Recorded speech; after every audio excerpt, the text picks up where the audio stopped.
சமுதாயம், வேளாளர் முதலியார் பிள்ளை சமுதாயம் நல்லா வாழ்ந்த சமுதாயம். ஒரு காலத்துல நல்ல வசதி வாய்ப்பு, ஒரு காலத்துல நல்லா வாழ்ந்த குடும்பங்கள், நல்ல வசதியா இருந்தது. இன்னைக்கு கொடுத்து கொடுத்து சிவந்த கரங்கள் முதலியார் பிள்ளைமார் சமுதாயம். இன்னைக்கு தினக்கூலிகளாகவும் மாத கூலிகளாகவும் பிறரிடம் கையேந்திர நிலைக்கு நம்ம இன்னைக்கு வந்திருக்கோம். எவ்வளவு பெரிய ஒரு விஷயம் நடந்திருக்கு, கண்ணுக்கு தெரியாத விஷயங்கள் நடந்திருக்கு. எல்லாரும் இன்னைக்கு கடன் பிரச்சனையில தான் இருக்கிறாங்க. நம்ம முதலியார் பிள்ளைமார் சமுதாயத்தாளுங்க என்கிட்ட கால் பண்ணி பேசும் பொழுதெல்லாம் கடன் பிரச்சனை, வாடகை வீட்டுல இருக்கிறாங்க, வேலை இல்லை, ரொம்ப பின்தங்கி போயிடுச்சு. நமக்கு பின்னாடி இருந்த சமுதாயங்கள் கூட இன்னைக்கு முன்னேறி போயிட்டாங்க. அரசு அவங்களுக்கு சலுகைகள் கொடுக்குது, அரசாங்கம் அவங்களுக்கு சப்போர்ட் பண்ணுது, அரசு என்ன வேணும்னு போய் கேட்குது.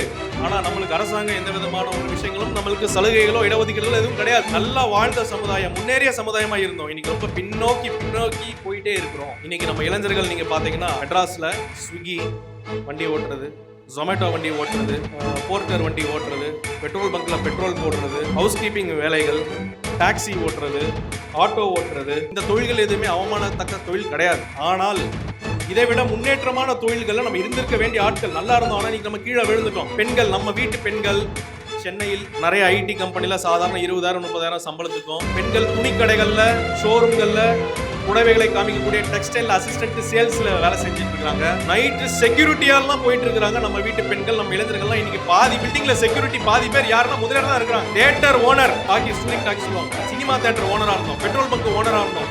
ஆனா இன்னைக்கு பெட்ரோல் பங்க்ல வேலை செய்யறோம், சினிமா தியேட்டர்ல டிக்கெட் கொடுக்குற வேலையில இருக்கிறோம். நம்ம வீட்டு இளைஞர்களும் பெண்களும் சினிமா தியேட்டர் பிவிஆர் போங்க, சத்யம் தியேட்டருக்கு போங்க, யூனிஃபார்ம் போட்டுட்டு செக் பண்றது, இந்த மாதிரி வேலைகளுக்கு நம்ம வந்திருக்கிறோம். என்னாச்சு இந்த சமுதாயம், ஏன் இப்படி வீழ்ந்தது? நான் யோசிப்பேன், அடிக்கடி யோசிப்பேன். இந்த சூழ்நிலை எல்லாத்தையுமே நம்ம மாற்ற வேண்டும். இந்த சூழ்நிலையை நாம் அனைவரும் மாற்ற வேண்டும்.